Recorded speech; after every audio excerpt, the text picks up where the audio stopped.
Bienvenue sur notre chaîne. N'oubliez pas de vous abonner pour ne pas manquer les nouvelles vidéos. Bon visionnage. Je repense souvent à l'époque où la vie semblait plus simple et où notre relation était remplie de rêves partagés et de rires. Suzanne et moi avions l'habitude de nous asseoir sur le porche, en buvant du café, pour discuter de notre avenir. Nous étions jeunes, ambitieux et, malgré nos emplois du temps chargés, nous trouvions toujours un moment à passer ensemble. Mais au fil des années, nos carrières ont pris le dessus, et nous nous sommes peu à peu éloignés. Nous avons ignoré la distance grandissante, nous focalisant toujours sur le prochain projet ou la prochaine échéance. Aujourd'hui, il semble que nous soyons perdus dans des mondes séparés, luttant pour nous reconnecter. Je n'arrive pas à me débarrasser du malaise qui me ronge depuis quelque temps. Suzanne a passé des mois en travail de terrain dans une communauté reculée de l'Utah, complètement absorbée par sa recherche de doctorat. Depuis son retour, elle est obsédée par sa thèse, passant tout son temps dans son bureau, rendant notre maison silencieuse et distante. Je me retrouve seul à mon propre bureau, aux prises avec la distance qui ne cesse de grandir entre nous. J'ai l'impression que Suzanne ignore mes efforts pour aborder nos problèmes, et je ne sais plus quoi faire pour combler le fossé. À présent, un peu à propos de nous, je m'appelle Ethan Allen, je suis géologue et je travaille dans l'exploration pétrolière. Je suis compétent dans ce que je fais et j'ai été recruté immédiatement après avoir obtenu mon diplôme de master. Suzanne, ma femme, est universitaire, passionnée par la recherche et l'enseignement. Nous nous sommes rencontrés à l'université, au Colorado, puis nous nous sommes mariés il y a 5 ans. Nous avons tous deux poursuivi nos études de master, elle en sociologie, moi en géologie. Malgré nos parcours différents, nous nous sommes toujours soutenus. Mais dernièrement, les choses ont changé. Suzanne a passé 2 mois dans l'Utah pour sa recherche, une durée beaucoup plus longue que prévu. Elle n'a pas donné de nouvelles, prétextant qu'elle n'avait pas accès au téléphone ni à Internet, ce qui me semblait douteux. À son retour, elle s'est enfermée dans son bureau pour se concentrer sur sa thèse, et notre communication est restée minimale. J'ai essayé de tendre la main, mais j'ai l'impression qu'elle me maintient à distance. Elle étudie un groupe dissidents de l'Église mormone, une communauté fermée, et même si je comprends l'importance de son travail, sa façon de gérer la situation nous éloigne de plus en plus. J'ai commencé à remettre en question ma perception de cette communauté fermée, comment Suzanne, une étrangère, a-t-elle réussi à gagner leur confiance pendant si longtemps? Peut-être ont-ils fait une exception pour elle. Savait-il qu'elle les étudiait? Ces questions me troublaient, mais Suzanne refusait de discuter de tout ce qui touchait à sa recherche. J'admire sa détermination à finir son doctorat, mais quelque chose ne tourne pas rond depuis son retour.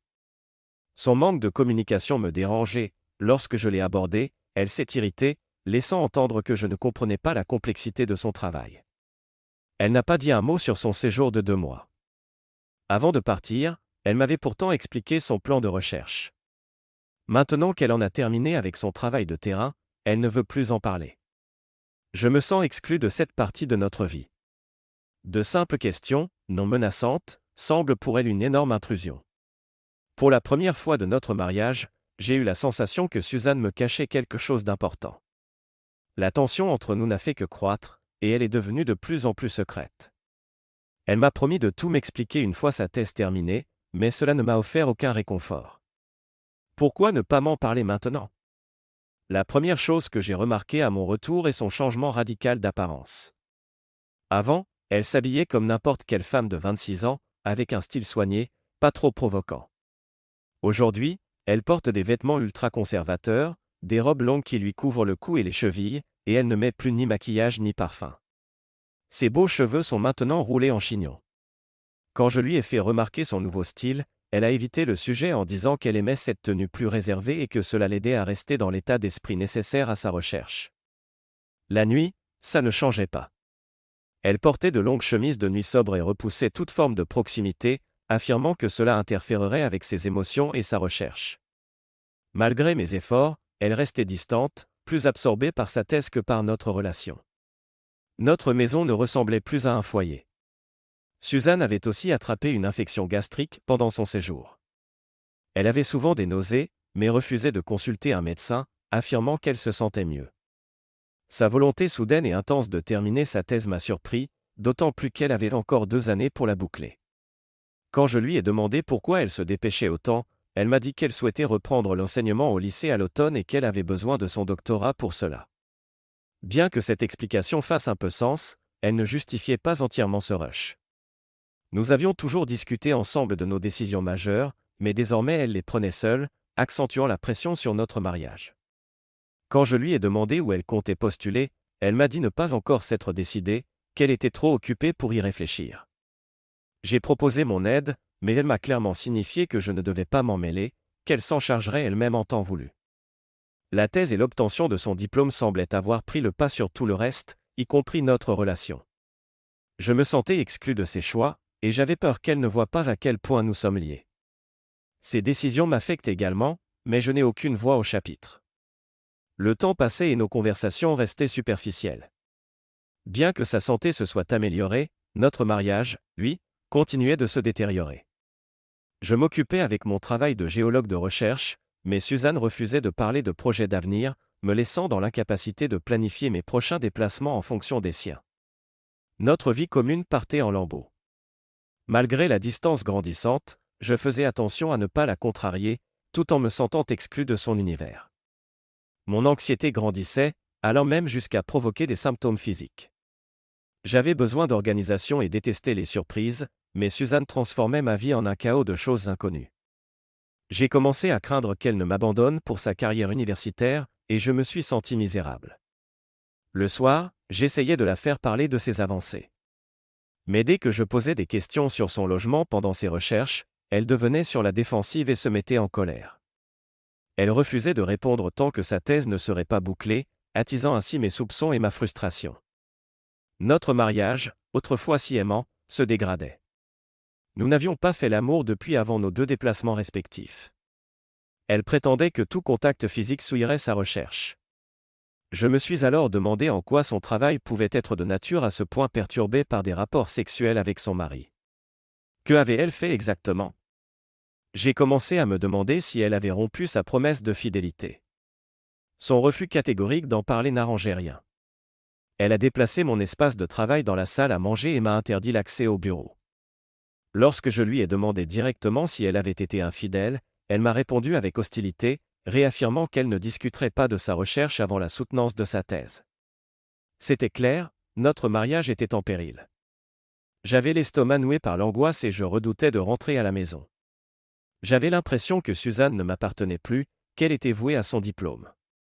Notre mariage autrefois heureux nous échappait, et je ne pouvais m'empêcher de me demander si d'autres couples traversaient les mêmes épreuves lorsque l'un des deux se focalise sur une thèse.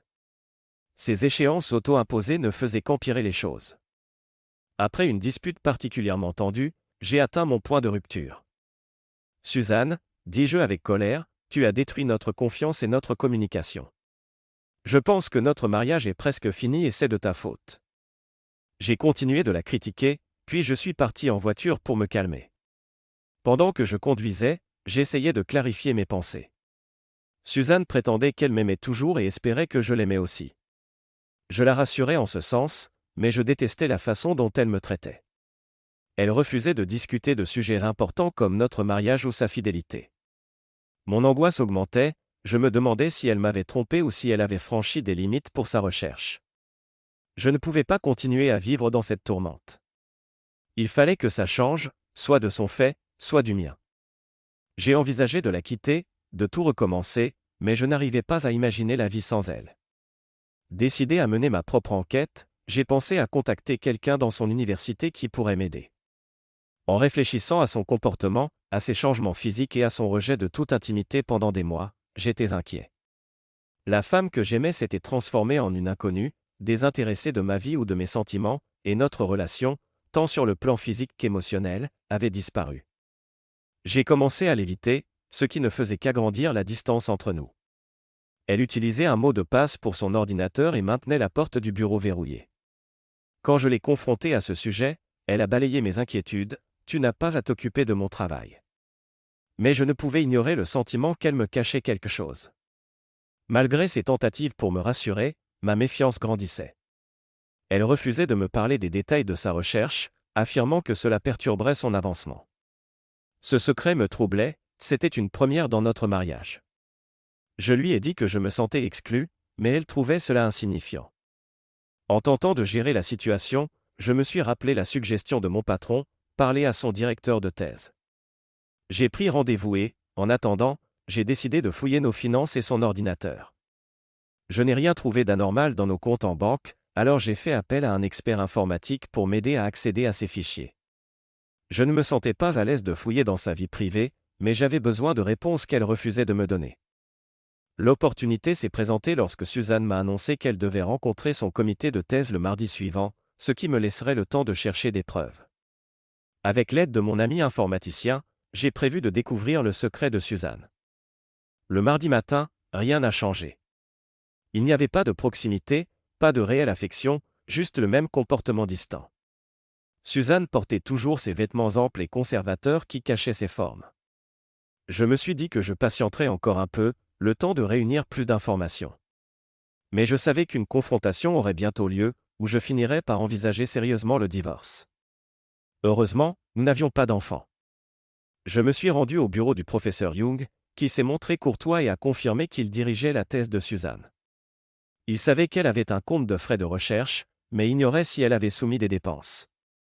Sa secrétaire m'a ensuite remis un relevé détaillé. Lorsque j'ai abordé le sujet du changement inattendu dans son travail, il m'a dit que Suzanne devrait m'en parler elle-même. Il a précisé que son comité soutenait sa recherche, malgré la nécessité de quelques révisions. Il m'a conseillé, en tant que mari, d'avoir une discussion profonde avec elle sur tout ce qui s'était passé pendant son terrain, insistant sur l'importance du pardon dans le mariage. Ces paroles n'ont fait qu'amplifier mon angoisse et mes soupçons. J'ai aussi demandé à propos de ses moyens de communication. Il a confirmé qu'elle utilisait son équipement audio pour rester en contact avec son comité. Pour son hébergement sur place, il m'a dit qu'elle couvrirait ce point dans sa présentation, mais qu'il ne pouvait pas en parler sans son autorisation. Il trouvait d'ailleurs étrange qu'elle lui ait demandé de ne rien me dire. J'étais encore plus inquiet. En partant, la secrétaire m'a remis un dossier contenant les relevés financiers de Suzanne. Je l'ai rangé pour l'examiner plus tard. En rentrant, mes soupçons prenaient de l'ampleur. Le professeur Young n'avait rien fait pour me rassurer, au contraire. Je n'avais aucune preuve concrète d'infidélité, mais ce secret permanent me paraissait louche. Chez moi, j'ai caché le dossier dans mon bureau et je n'ai pas parlé à Suzanne de ma visite. C'était la première fois que je lui cachais quelque chose d'important et cela me mettait mal à l'aise. Nous avons à peine échangé quelques mots, toujours sous tension. Je lui ai dit que son comportement me poussait à suspecter une trahison et que cela devait changer, sinon notre mariage était condamné. Elle s'est contentée de grimacer et de sourire de façon forcée, me promettant de tout expliquer une fois sa thèse validée. Le jour de sa soutenance, Suzanne s'est habillée comme d'habitude, toujours très conservatrice. Je lui ai suggéré de se mettre sur son 31 pour un événement aussi important, mais elle a rétorqué que l'apparence n'avait aucune importance dans son domaine. Après son départ, j'ai appelé mon ami informaticien, qui était prêt. Il est arrivé avec son matériel et a rapidement accédé à l'ordinateur de Suzanne, copiant tous ses emails, ses fichiers et même ses données supprimées. Il a effacé toute trace de notre intrusion et m'a conseillé de stocker les sauvegardes en lieu sûr. J'ai loué un coffre-fort et j'y ai déposé les disques, sachant qu'il pourrait détruire notre mariage si j'y trouvais certaines informations. Quand ma femme est rentrée ce soir-là, elle avait l'air joyeuse. Elle avait mangé en ville et m'a appelé pour me dire de prendre un burger pour le dîner. Je lui ai demandé comment s'était passée sa soutenance. Elle a souri en me disant que cela s'était mieux que prévu, sa thèse était acceptée pour publication et son dernier lot de vérification était terminé. Je suis presque au bout, il n'y aura plus de problème, m'a-t-elle dit, pleine d'enthousiasme.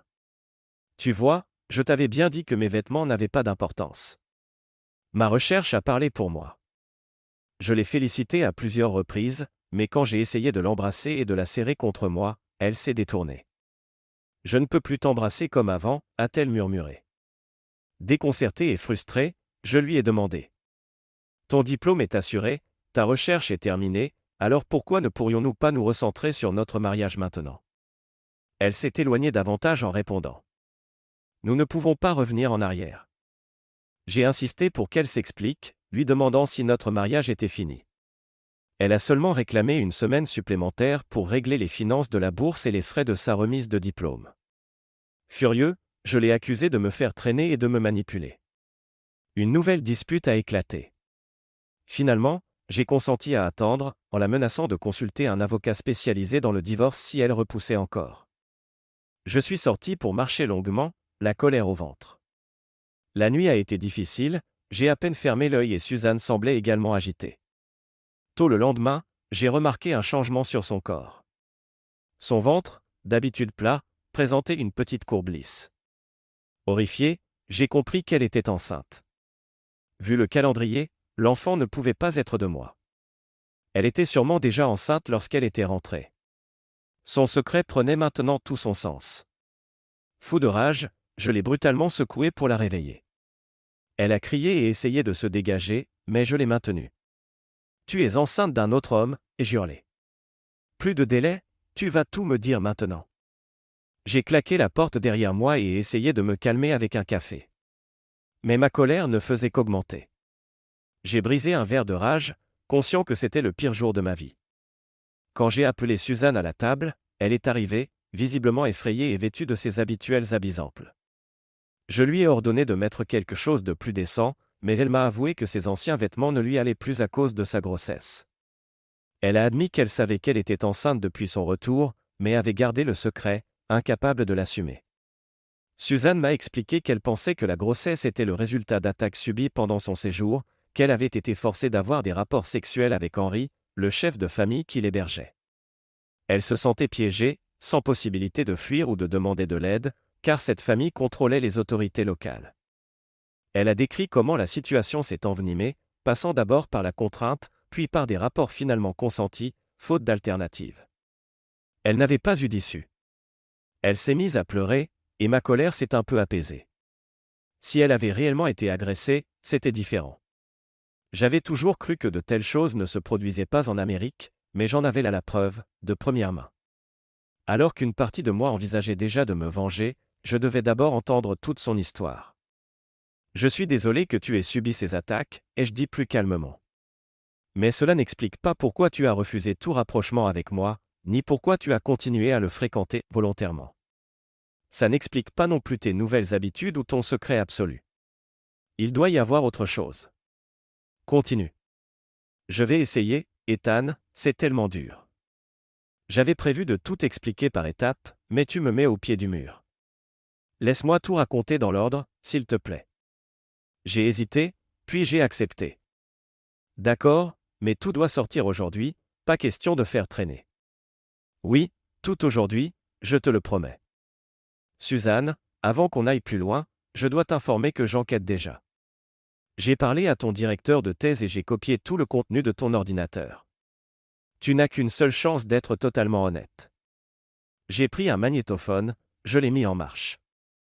J'ai aussi saisi son téléphone portable pour l'éteindre, afin d'éviter toute interruption. C'est alors qu'elle a commencé son récit. Suzanne, les jeux interrompus, es-tu en train de me dire que tu as grandi dans l'une de ces familles polygames? Oui, Ethan, ma mère était la 4e épouse dans une famille semblable à celle où j'ai mené mes recherches. À 11 ans, elle s'est enfuie avec moi. Nous avons fui une nuit, laissant tout derrière nous, et nous avons finalement trouvé refuge dans le Colorado. C'est là que nous avons reconstruit une nouvelle vie, et je n'en ai jamais parlé depuis. Elle s'est arrêtée. Je pouvais lire l'épuisement sur son visage. Elle m'a demandé une pause, et nous sommes sortis marcher un peu. Pour la première fois depuis son retour, elle m'a pris la main.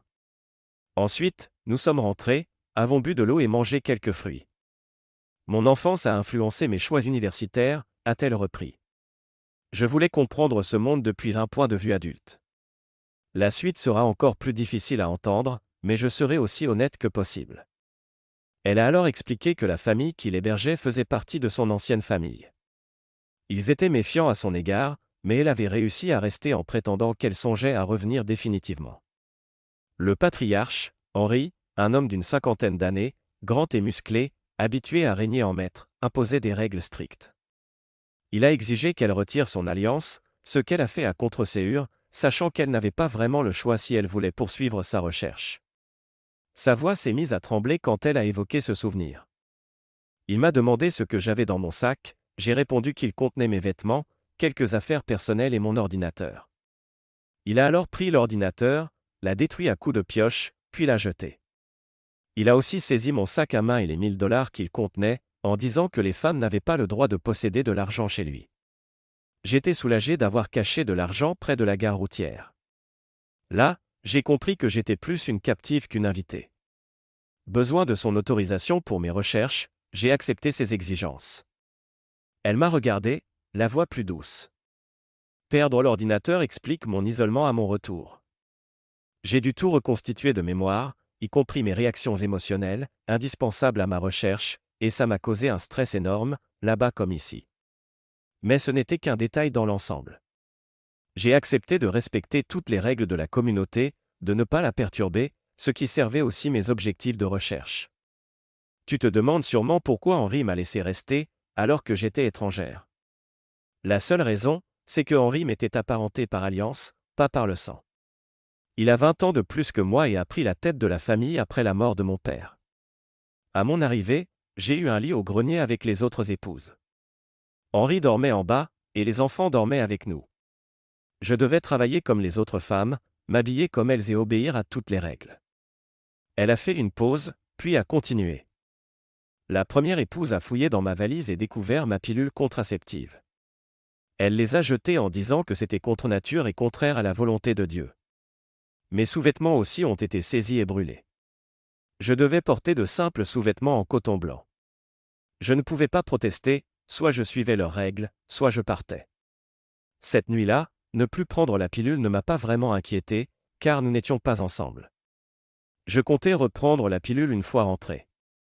Les jours suivants, je me suis adapté au rythme de la maison et j'ai gagné la confiance des épouses, me permettant de recueillir de nombreuses informations. Comme je ne pouvais pas tenir de journal, j'ai tout mémorisé. C'est pour ça que j'avais besoin de temps de confidentialité en rentrant. Pendant qu'elle parlait, je prenais des notes. Elle a poursuivi. Au bout de la 2e semaine, Henri a annoncé qu'il ferait de moi sa 4e épouse. J'ai protesté, lui rappelant que j'étais déjà marié, mais il n'en avait cure. Il m'a dit que Dieu lui avait révélé que je devais devenir sa femme. Quand j'ai résisté, il est devenu agressif, m'a traîné dans sa chambre et menacé de violence si je n'obéissais pas. Il m'a forcé à un rapport, et ensuite, j'ai compris que j'étais pris au piège. Sa voix tremblait encore. À partir de là, il m'a traité comme sa femme, régnant sans partage. Progressivement, je me suis montrée soumise. Elle a pris une grande inspiration. Avec le temps, j'ai fini par accepter, et même à trouver du plaisir dans ce rôle. J'ai commencé à me déconnecter de ma vie avec toi, à me plonger dans cette nouvelle réalité. Les autres épouses avaient toutes connu le même parcours. Au bout de plusieurs semaines de confinement, Henri m'a autorisé à sortir de la maison pour rendre visite à d'autres familles. À ce moment-là, j'avais déjà collecté énormément d'informations pour mes recherches. Je suis également devenue l'enseignante de la communauté, préparant des leçons conformes à leurs croyances strictes. Mon rôle sur place a pris de l'ampleur, et j'étais entièrement accepté comme membre à part entière de ce monde. Elle a baissé la voix pour ajouter. Un soir, après une fête pour la fille d'Henri, j'ai vu une opportunité de fuir. J'ai pris ma carte de crédit cachée, j'ai laissé un mot et j'ai emprunté la même route qu'avait prise ma mère des années plus tôt. Au bout de 13 kilomètres, j'étais épuisé, mais j'ai pu faire du stop jusqu'à la gare routière. J'ai récupéré l'argent que j'avais dissimulé et, comme tu le sais, je suis rentré. De retour à la maison, j'ai commencé à tout documenter, m'isolant pour écrire, en me coupant de toute émotion, y compris de notre relation. C'est pour cela que j'avais besoin de temps de solitude, je devais faire le vide afin de reconstituer les détails de mon expérience. Elle s'est interrompue, visiblement à bout de force. Voilà pourquoi j'avais besoin d'autant de recul. Mon esprit devait rester focalisé sur mes souvenirs, sans être parasité par des sentiments, même ceux que j'ai pour toi. Maintenant, mon cher mari, la suite est plus dure encore. Tu veux poser des questions ou je continue ? J'ai préféré la laisser poursuivre, convaincu que notre mariage était déjà foutu. Elle a enchaîné. J'ai eu le temps de réfléchir aux 2 modes de vie que j'ai connus, si différents l'un de l'autre, chacun ayant ses avantages et ses inconvénients. Franchement, je me sens attiré par la vie rurale en communauté. Le concept de multiples épouses présente aussi certains bénéfices, et j'en ai parlé dans ma thèse. Par ailleurs, j'écris un roman inspiré de mon expérience, et j'ai déjà reçu une avance de $50 000. J'ai été très occupé ces derniers mois. Elle a continué. Ethan, les femmes s'entendaient plutôt bien entre elles, cherchant même à satisfaire au mieux leur mari. Ce qui a poussé ma mère et moi à fuir me paraît aujourd'hui moins rédhibitoire. Avec le recul, je pense que chacun doit trouver une culture dans laquelle s'épanouir. J'ai fini par accepter leur mode de vie, même s'il est contraire aux valeurs de la société où nous vivions, toi et moi. Je suis intervenu. Donc, être attaqué ne te dérange plus. Ce n'est pas seulement grave, c'est carrément monstrueux. Elle a ignoré ma remarque et a poursuivi. Laisse-moi t'expliquer pourquoi je n'ai pas eu de relation conjugale avec toi, j'avais peur que cela brouille mes souvenirs des rapports avec Henri, dont j'avais absolument besoin pour ma thèse. Ensuite, quand j'ai réalisé que j'étais enceinte, je n'avais plus envie de faire l'amour. Peu à peu, je me suis senti écartelé entre deux modes de vie très différents, et deux hommes très différents. Je ne pouvais pas mener cette double existence plus longtemps. Dans le monde extérieur, je suis marié avec toi, et nous partagions un amour doux et tendre. Mais avec Henri, j'étais soumise, et l'expérience était beaucoup plus intense. J'en suis venu à désirer ces rapports sauvages, dominants, qui m'ont ouvert de nouvelles perspectives. Maintenant que ma thèse est terminée, il faut que je décide, est-ce que je reste avec toi ou est-ce que je retourne chez Henri? Je ne peux pas avoir les deux. Si je retourne avec lui, je dois lui être fidèle, et je ne peux donc pas avoir été avec toi. Si je reste avec toi, tu vas devoir accepter que je porte son enfant. Elle a baissé la tête. Je porte encore ton alliance parce qu'Henri m'a obligé à la remettre, il n'en a pas acheté de nouvelles. Même si au départ j'ai subi ces rapports, j'ai fini par y consentir. Cette dynamique dominé-dominant m'a complètement transformé. Aujourd'hui, je dois choisir entre vous deux, et la décision est loin d'être simple. Elle a marqué une pause avant de poursuivre. J'ai tout raconté à mon jury de thèse, y compris le fait que j'ai fini par apprécier cette relation. Ils savent que je suis enceinte, mais pour eux, ça n'a pas d'incidence. Maintenant, je suis prête à répondre à tes questions, en espérant que tu resteras aussi calme que moi. J'ai gardé le silence, digérant ces paroles. Mon esprit s'est éclairci d'un coup, et j'ai réalisé que je n'avais même plus besoin d'analyser ce qu'il y avait dans son ordinateur ou les relevés de sa bourse. J'avais suffisamment d'informations, grâce à l'enregistrement. J'ai pris une grande inspiration et, le plus posément possible, j'ai dit. Tu m'as complètement évincé de tes décisions.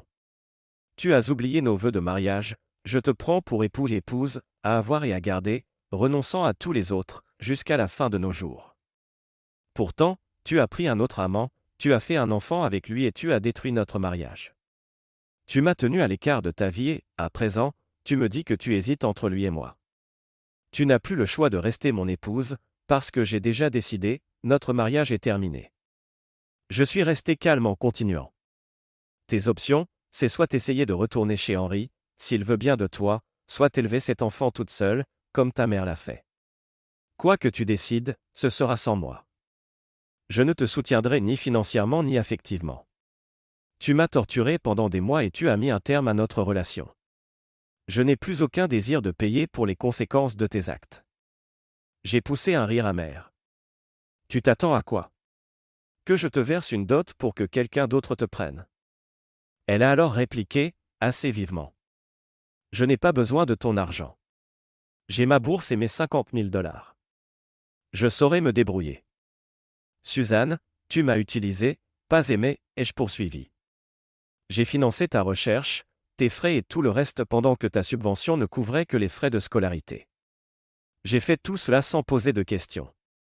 Toi, tu as été infidèle, pas seulement physiquement, mais aussi sur le plan financier. M'as-tu épousé uniquement pour que ta vie soit plus confortable et que tu puisses décrocher ton diplôme? Tu me brises le cœur, et tu sembles ne rien ressentir à ce sujet. Tu as menti en disant que tu m'aimais. J'ai perdu tout intérêt à être près de toi. Elle a grimacé et secoué la tête. Ethan, je t'ai réellement aimé toutes ces années. J'espérais que tu m'accepterais tel que je suis. Je suis déchiré, moi aussi. Je voulais juste que tu me prouves ton amour en restant fidèle, sans te plaindre de mes choix. Mais tu as piétiné mon cœur. Tu ne comprends pas ce qu'est l'amour ou la fidélité. Tu voulais que j'accepte ton adultère comme une preuve d'amour? Quel monstre es-tu devenu? Tu es comme lui, désormais. Elle avait tout partagé avec ses collègues universitaires, mais m'avait ignoré. J'ai enfin réalisé que je n'avais été qu'un élément secondaire dans sa vie. Tu comptes vraiment retourner là-bas? Sais-tu seulement ce que Henri te fera?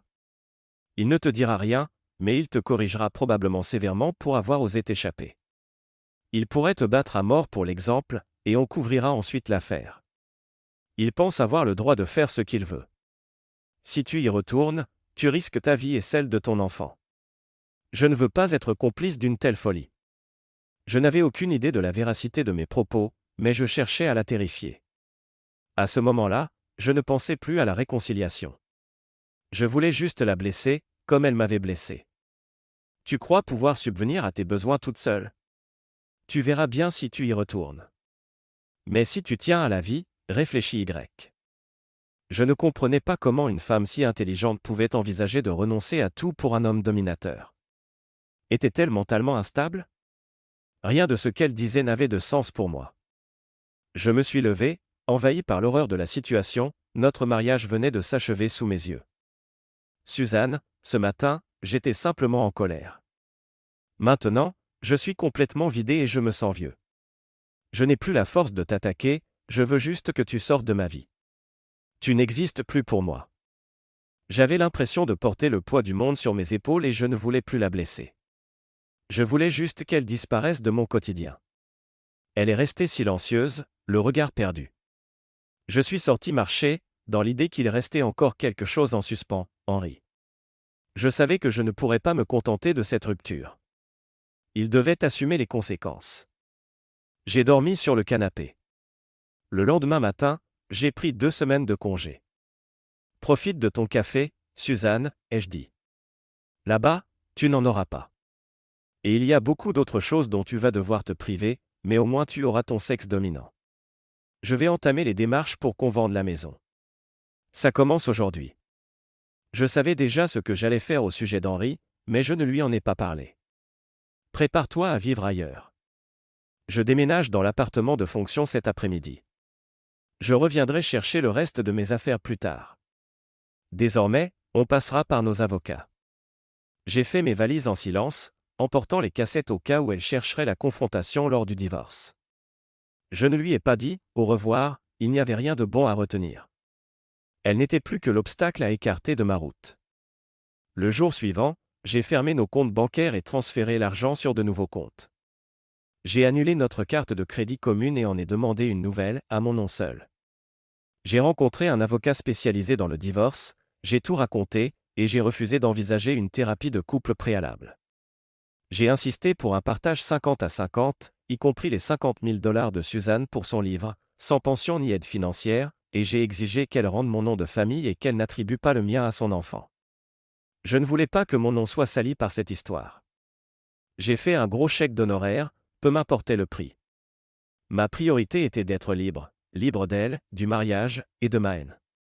Sans émotion parasite, je pouvais me concentrer sur l'idée de faire payer Henri. J'ai informé mon patron de la situation. Il s'est montré solidaire et m'a promis son aide.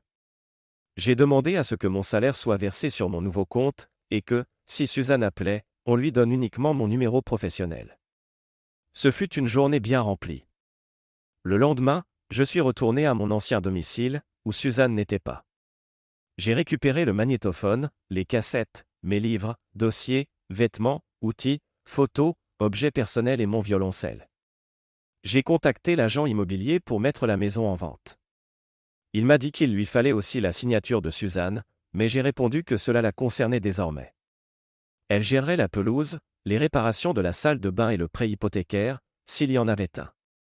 J'ai laissé un mot pour Suzanne, avec mes nouvelles coordonnées, bien que je ne pensais pas qu'elle chercherait à me joindre. J'ai mentionné vouloir discuter, non pas du divorce, mais de Henri. Je voulais comprendre son quotidien, exploiter ses informations sans qu'elle se doute de mes intentions. Après cela, je suis retourné voir mon avocat pour finaliser tout ça, avec les enregistrements et les fichiers de l'ordinateur. J'ai tout raconté. Je ne voulais pas d'un règlement à l'amiable ni d'une thérapie. Je voulais un divorce pur et simple, partage équitable, pas de pension. Je tenais à ce que Suzanne abandonne mon nom. J'ai signé les chèques, sans même regarder le montant. Tout ce qui comptait, c'était d'être débarrassé d'elle. Ma colère, désormais, se tournait vers Henri. Il n'allait pas s'en sortir si facilement. Je me suis armé de patience, conscient qu'un faux pas pouvait me coûter cher. L'idée de lui faire payer son arrogance me motivait. Suzanne, elle, s'était effondrée en apprenant que je mettais fin à notre mariage. Je n'en avais plus rien à faire. Cependant, je l'ai contacté, lui proposant de me parler un peu de Henri, de son organisation quotidienne, de ce qu'il faisait au jour le jour, prétextant vouloir comprendre. Je n'avais pas la moindre intention de me réconcilier, je voulais collecter des informations. Étonnamment, elle a accepté. Elle a dit vouloir clarifier la situation. J'ai accepté de déjeuner avec elle dans notre ancienne ville. Au rendez-vous, elle portait une robe de maternité moderne et un peu de maquillage. Elle avait une petite ecchymose sur la joue, mais avait l'air en meilleure santé. Je me suis fait la remarque que j'aurais aimé que cet enfant soit le mien. Nous nous sommes assis dans un coin tranquille du restaurant. Après la commande, elle s'est lancée. Ethan, je suis désolé de la manière dont j'ai formulé les choses l'autre jour. Suzanne, ce n'est pas la façon de le dire, mais ce que tu as fait. Notre divorce est inévitable. Tu pourras retourner chez Henri ou élever l'enfant toute seule. Ça ne me regarde plus. Je ne pourrai jamais te pardonner cette infidélité. J'ai fait une pause. Je suis en train d'essayer de ne pas te haïr. Tu étais prisonnière, mais tu n'as pas tenté de fuir. C'était peut-être plus sûr. Toutefois, ce qui s'est passé ne ressemble pas à une agression par un inconnu. Mon esprit est encore confus. Je veux simplement que tu me pardonnes pour mes propos blessants. Moi aussi, j'aimerais ton pardon pour mon entêtement, a-t-elle commencé, mais je l'ai coupé. Je ne veux pas débattre de ça. Je veux juste savoir comment se passe la vie quotidienne dans cette maison, ce que fait Henri, le nom de sa communauté, leur emplacement précis. Je ne suis pas venu pour parler de sexe, mais de tes journées là-bas. Elle m'a décrit la routine, Henri, la ferme, la culture, l'atmosphère du lieu. Elle ne semblait pas soupçonner mes intentions. Elle m'a confié qu'elle envisageait de reprendre contact avec Henri pour clarifier leur situation. Mes avertissements sur le fait qu'il pourrait devenir viol la préoccupaient, mais elle ressentait quand même le besoin de voir s'il l'accepterait ou non. Elle hésitait également à tenter de sauver notre mariage, en dépit de tout. J'ai senti ma colère remonter. Suzanne, il n'y a plus de mariage à sauver. Quand tu as envisagé un autre homme, tu as brisé notre lien. L'infidélité ne se limite pas à la chair. C'est une rupture totale de confiance. Tu ne l'as pas comprise, cette confiance. Peut-être qu'un jour, tu réaliseras l'étendue de ta trahison. Je suis passé à autre chose, lui posant des questions sur les horaires, les activités quotidiennes, les habitudes d'Henri. Elle a tout raconté, et je n'ai senti aucune méfiance envers moi. Henri était un homme très religieux et superstitieux, convaincu de ses privilèges d'homme dominant. Il travaillait ses champs et faisait la sieste sous un grand arbre vers midi. Le déjeuner terminé, je suis parti avec le sentiment d'avoir assez d'éléments pour m'attaquer à Henri. Le soir, je suis passé voir la mère de Suzanne, qui enseignait toujours. Nous avons discuté autour de la table de la cuisine. Je lui ai révélé la grossesse de Suzanne, qu'elle a d'abord prise pour une excellente nouvelle, jusqu'à ce que je lui raconte l'histoire dans son intégralité. Elle s'est effondrée en larmes, ignorant tout de ce qui était arrivé à sa fille. Elle comparait cette situation à une tragédie, rappelant ses propres souvenirs de fuite avec Suzanne. Nous avons pleuré ensemble, unis dans la même peine. Curieusement, ce partage m'a fait du bien. Dans cette tristesse commune, je retrouvais un peu de chaleur humaine. Le soleil s'était couché depuis un moment. Nous avons fini par nous relever, les yeux gonflés de larmes. Avant de partir, elle m'a pris dans ses bras, me remerciant d'avoir partagé la vérité. Elle était une femme formidable, et je ressentais un pincement au cœur en pensant à ce qu'était devenue Suzanne. Le lendemain, je suis parti pour la maison de mes parents, prétextant un long trajet. Ils n'étaient pas là, en visite chez mon frère. Je les ai rejoints et ai passé la nuit dans un motel. Mon frère avait servi en Afghanistan comme commandant d'infanterie. Après les retrouvailles habituelles, j'ai réuni tout le monde dans le salon. Nous avons commandé des pizzas. J'ai expliqué ce qui se passait dans mon mariage, l'infidélité de Suzanne, sa grossesse, et tout le reste. Ma mère ne pouvait s'arrêter de pleurer, et mon père, malgré son émotion, restait digne, un tremblement dans ses mains. Mon frère écoutait sans mot dire, son entraînement militaire se reflétant dans sa posture rigide. Une fois mon récit terminé, il s'est levé, l'air préoccupé, et a suggéré. Ethan, allons marcher, rien que nous deux. Nous avons prévenu la famille que nous serions de retour dans 1 heure. Une fois seul, dans la voiture, il a brisé le silence. Ethan, tu es engagé dans une guerre. Peut-être sans t'en rendre compte, mais c'est un vrai champ de bataille. Laisse-moi te donner quelques principes pour survivre et gagner.